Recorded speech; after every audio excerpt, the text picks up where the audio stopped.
Que les bénédictions soient à Yanamasté, chers toutes, chers tous. Bienvenue à notre nouvelle émission dont le thème s'intitule Voici la métaphysique et la symbolique des tantes et oncles, ou des oncles et tantes. On m'appelle Sri Joseph Arondino, je suis instructeur spirituel, je suis métaphysicien, dignitaire authentique de la tradition hermétique. Avant de commencer, je demande à tout un chacun de bien s'abonner, de s'abonner, tous ceux qui ne se sont pas encore abonnés à notre chaîne. Abonnez-vous massivement, likez nos vidéos, partagez nos vidéos, vous pouvez donner des j'aime. En tout cas, en fait, tout cela participe à l'arrivée d'un nouveau monde. Comme j'ai coutume de le dire, le monde de demain, de façon inévitable, est le monde des initiés. Et il faudrait en réalité que nous travaillions dans cette perspective-là. Il faut que nous travaillions dans cette vision. Il faut que nous travaillions dans cet élan. Vous voyez, il faut que chacun, à son niveau, apporte sa pierre à l'édifice. Un monde est en train de venir. Un nouveau monde est en train de vouloir s'installer. Alors, les agrégats du monde passé disparaîtront avec leur matrice. Les agrégats du monde passé disparaîtront avec leur matrice. Deuxième niveau, je tiens à porter à votre attention que le samedi 5 août 2023, à partir de 13h, 13 GMT ou 13h, voilà, donc 13h, 13h, heure béninoise, au midi 13 GMT, aura lieu la grande séance d'attraction karmique. Voilà, ceux qui sont à l'extérieur, vous pouvez vous inscrire. C'est une séance qui permet quand même de dissoudre, de revoir, de vous faire une révision karmique afin de retrouver l'équilibre spirituel matériel dans votre vie. Ceci étant dit, nous allons revenir sur notre thème.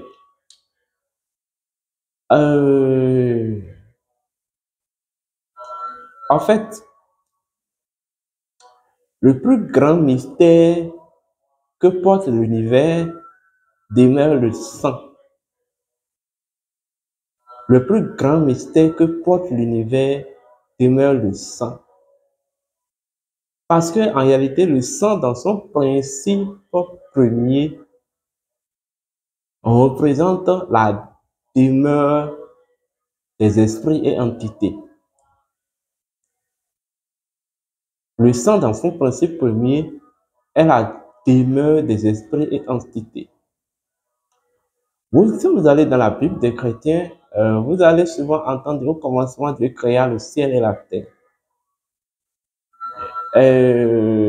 La terre était vide et vague et un vent de Dieu plana sur l'abîme. En fait,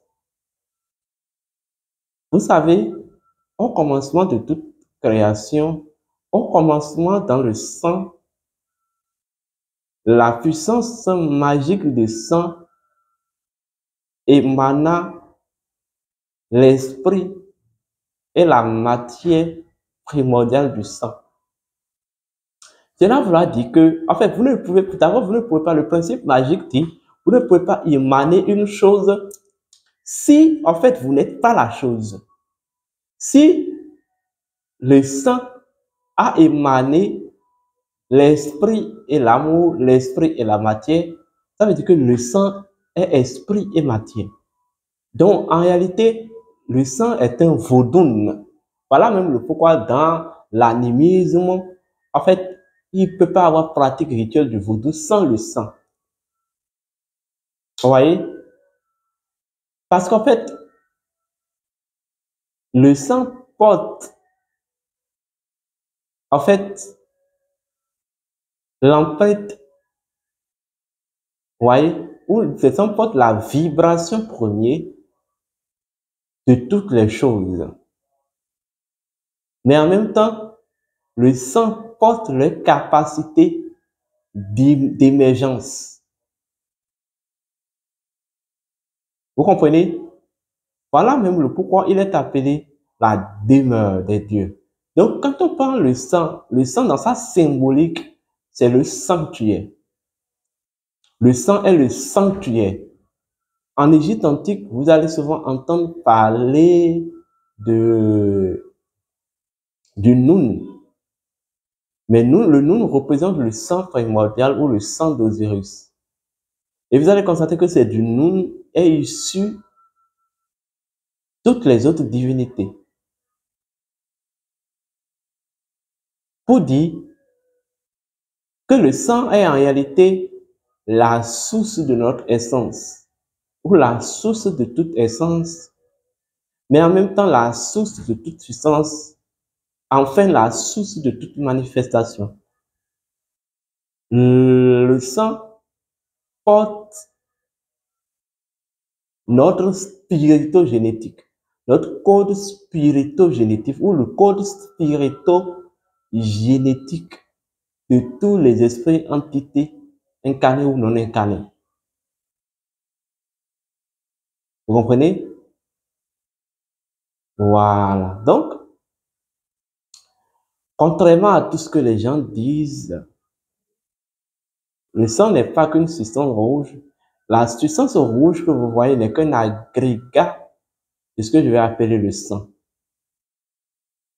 Ou la substance rouge n'est qu'un mécanisme un mécanisme de qui éprouve, qui rend probable, qui rend manifesté, qui rend palpable le sang en tant que principe universel. Donc le sang, dans sa fonction de demeure des forces, des pouvoirs et des puissances, est doté de sa propre organigramme. D'abord, la fonction première du sang permet au sang de lier tout.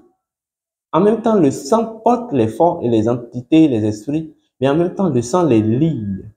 Le sang, en fait, les permet de maintenir une certaine interconnexion.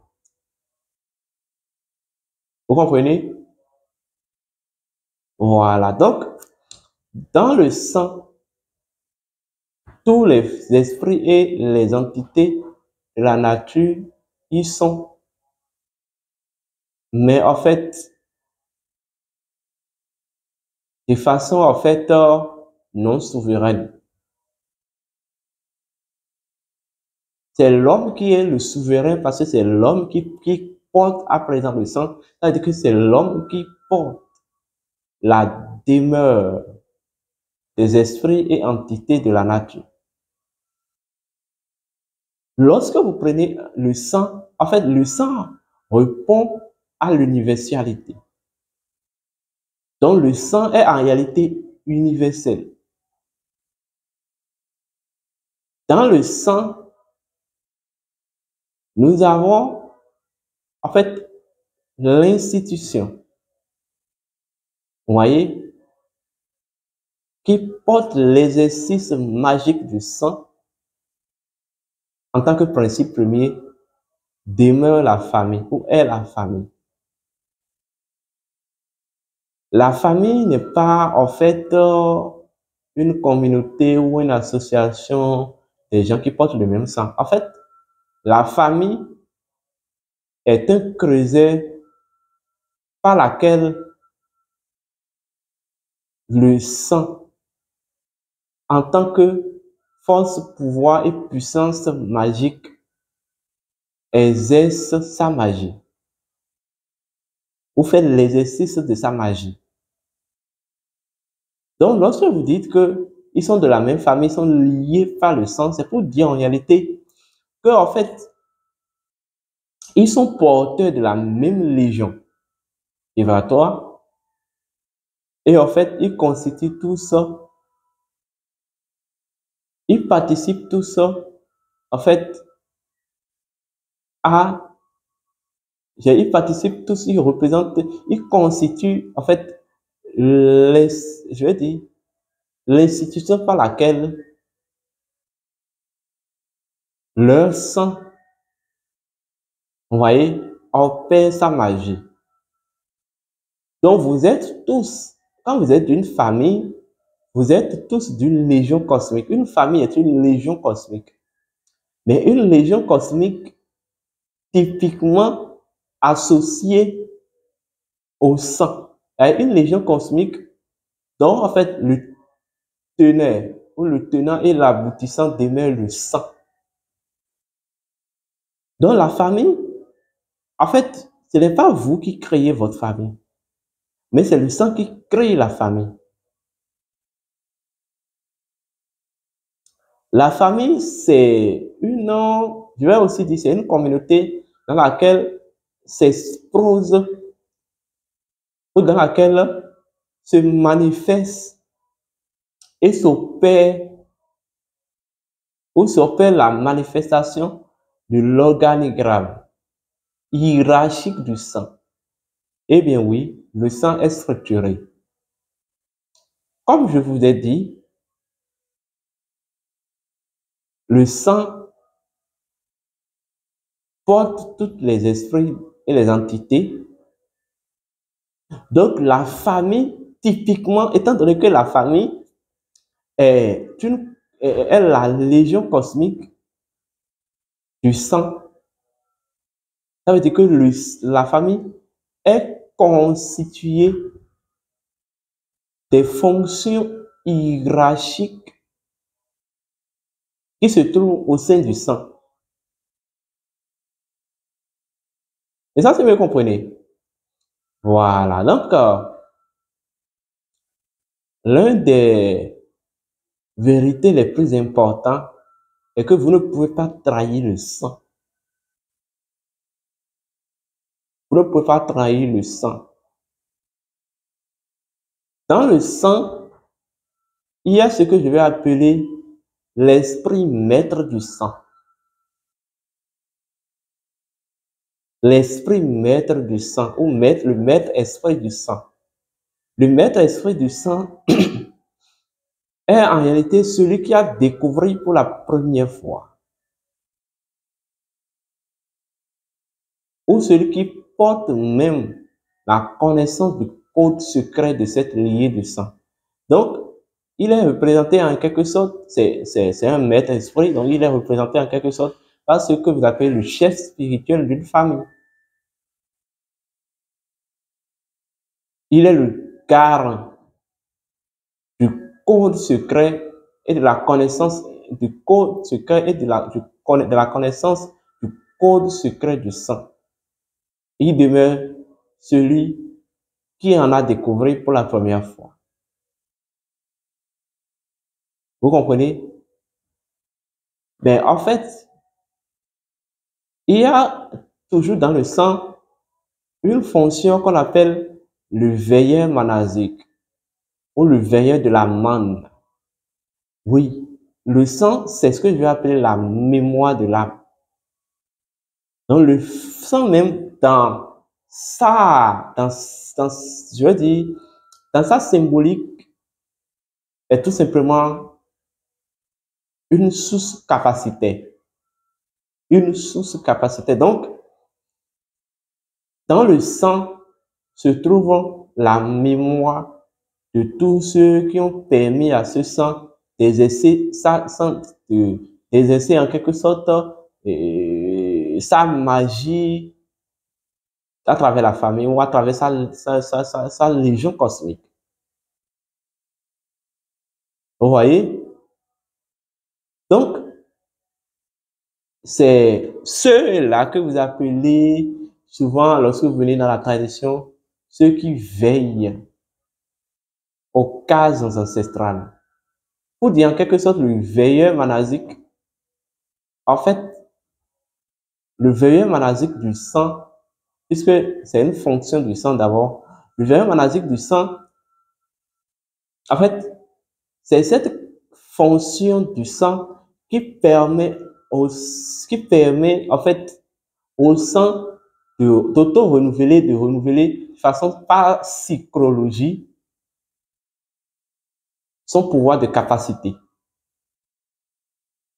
Ça veut dire qu'en fait, c'est le veilleur manasique qui, en fait, coordonne dans le sang toutes les légions manasiques, c'est-à-dire tous les mânes des ancêtres comme il a porté ce sang. Vous voyez? Tous les mânes des ancêtres qui ont apporté ce sang. Il y a une fonction du sang, il y a ce qu'on appelle la fonction de matérialité du sang. En fait, le sang en tant que source capacitaire est source de richesse. Oui. Le sang est source de richesse.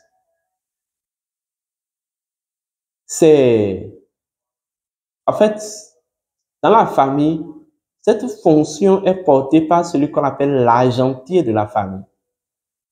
Dans une famille, il y a quelqu'un qui joue le rôle de l'argentier. Et sa mission, c'est d'aider ceux qui portent ce même sang, ceux dont leur corps demeure ou leur incarnation demeure la dispensation de ce sang mystique, de les aider à atteindre cet épanouissement. Parce que les ancêtres, ou en fait les esprits, les entités qui résident dans votre sang, la confient en quelque sorte sa fonction de matérialité. Est-ce qu'on me comprend? Il y a ce que on appelle les garants. En fait, ce que vous appelez les garants de la matrice ancestrale ou les garants de la matrice manasique. Et ces personnes-là que vous appelez les taïnos ici, c'est-à-dire les tantes. D'abord, fondamentalement, ce qui caractérise une mémoire demeure sa fonction d'historicité. Et lorsque vous venez même enfant, une tante, comment on appelle une tante? Une taïno. Ça veut dire quoi? Une taïno, c'est en fait la matrice. C'est en fait la matrice de l'histoire qui demeure encore dans le temps. La matrice de l'histoire qui demeure encore dans le temps. Donc, tout simplement, en fait, la tante ou la tante veille il veille en quelque sorte au respect, vous voyez, du bravo des mânes ancestrales. Il représente la matrice des ancêtres, la matrice du mana des ancêtres.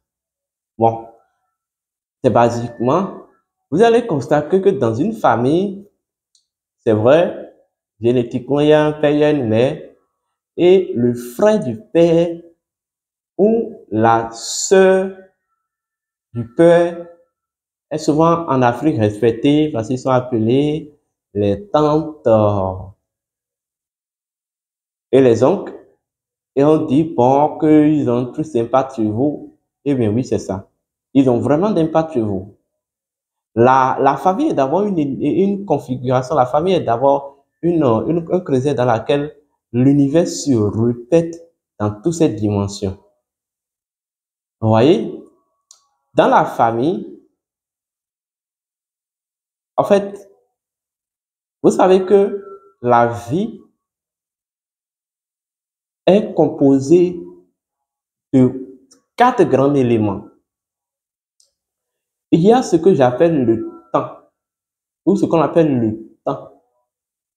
Mais il y a en même temps ce qu'on appelle l'espace. Est-ce qu'on me comprend?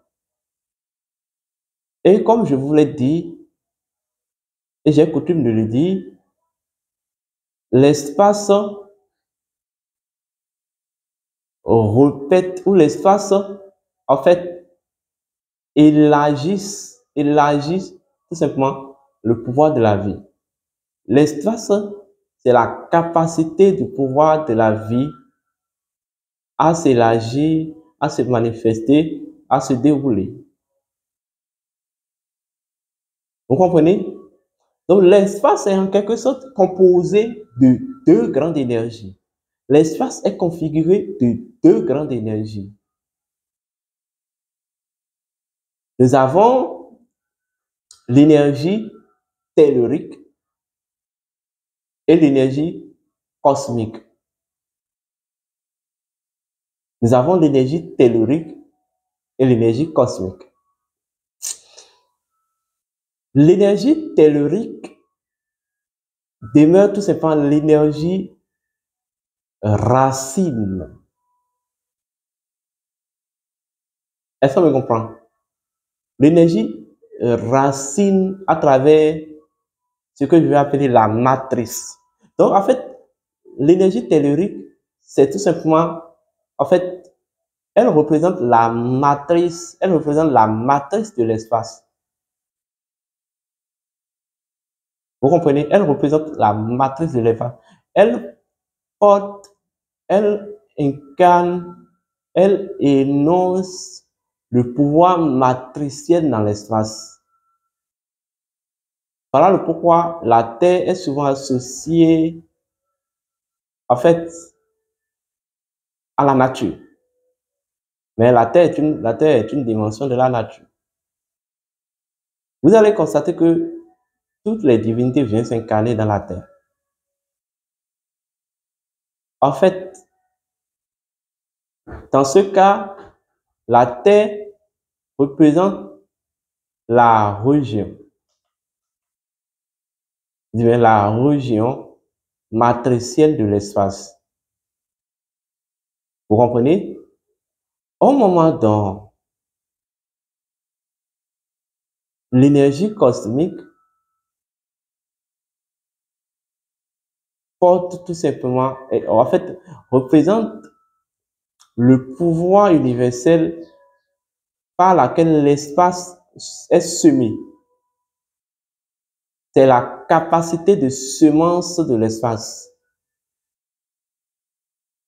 Donc, il y a des entités et esprits qui sont telluriques et en même temps d'autres entités et esprits qui sont cosmiques. Mais l'équilibre de l'espace, c'est en quelque sorte la configuration de ces 2 courants d'énergie-là, les courants d'énergie tellurique et les courants d'énergie cosmique. Donc, les courants d'énergie tellurique sont en fait naturellement féminine. Lorsque les courants d'énergie, au moment dont les courants d'énergie cosmique sont naturellement masculines. Et comme je vous ai dit, dans une famille est un creuset dans laquelle, en fait, tout l'univers se répète ou se reproduit dans cette dimension. Dans la famille, dans une lignée de sang, la tante est celle qui, en fait, la tante est celle qui porte, je vais dire, la matrice de l'énergie tellurique. C'est celle qui porte l'énergie tellurique, mais de façon ascendante. Ça veut dire que lorsque vous boycottez la tente, vous ne pouvez pas opérer votre ancrage, l'ancrage de votre incarnation à la terre. La tente porte l'énergie tellurique d'une famille ou d'une lignée ou d'une génération, mais de façon ascendante. En fait, la tente est une matrice tellurique. Est-ce qu'on me comprend? La tente est une matrice tellurique. La tente, c'est celle qui peut, en fait, vous donner, vous voyez, la matière tellurique. Vous avez besoin dans votre vie de la matière tellurique, de la matière cosmique pour l'équilibre. Mais c'est celle-là qui porte l'énergie tellurique, qui peut vous donner la matière tellurique, qui peut vous, en fait, vous initier à l'identité de la matrice tellurique. C'est elle la matrice tellurique. Voilà même le pourquoi dans des familles, et souvent la tante, si elle n'est pas initiée à un certain occultisme, elle est initiée à la sorcellerie et tout. Parce qu'en fait, c'est elle qui régularise, c'est l'énergie tellurique, c'est la matrice tellurique qui régularise l'activité des esprits et entités dans une lignée ou dans une demeure. Excusez-moi, vous pouvez être d'accord comme vous pouvez être contre. Écoutez, on s'en fout. La réalité divine s'en fout. De façon inévitable, vos tantes ont plus d'impact sur vous que même vos propres parents. Vos tantes ont plus d'impact sur vous que vos propres parents. Ce n'est pas pour rien qu'en fait, elles sont souvent associées à la loge noire et que c'est normal. C'est pas forcément la loge noire, mais qu'elles sont souvent associées à la sorcellerie. C'est normal. Une tante qui se respecte va être une sorcière. Donc ça vous effraie, mais c'est ça. Une tante qui se respecte doit être une sorcière. Pas forcément sorcière de la loge noire ou de la loge blanche, mais je dis une sorcière. C'est ça en fait. Parce que, en fait, l'autre partie de la chose, elle constitue la représentation même de la hiérarchie karmique dans votre génération, dans votre lignée du sang. Vous voyez? Par contre, lorsque nous prenons un oncle est celui qui porte l'énergie cosmique de façon ascendante dans une famille ou dans une lignée. Ça veut dire quoi? En fait, vous ne pouvez pas retrouver votre essor, votre reconnexion même à l'univers, à l'univers lorsque vous ne vous harmonisez pas avec l'énergie cosmique de votre sang. Puisque tout ça se trouve dans votre sang. Celui qui porte,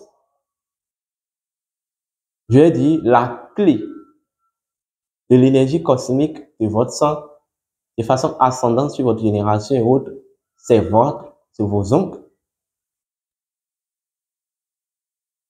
Au moment dont votre papa représente le principe solaire qui a semé votre incarnation et que votre maman représente, je vais dire, le principe lunaire qui a en fait créé votre incarnation.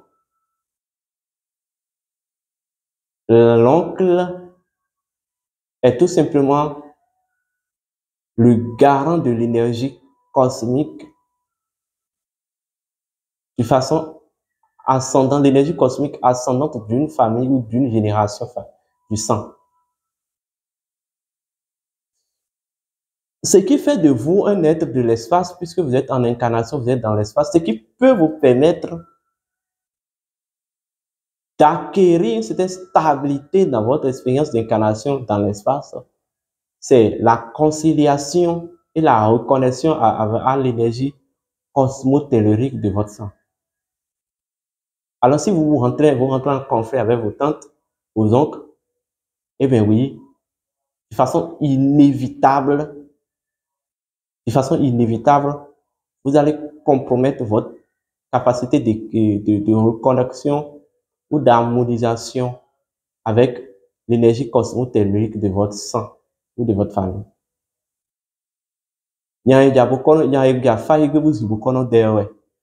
C'est comme si vous voulez aller vous initier à l'oracle et vous terrasser le devin. C'est celui qui va vous initier.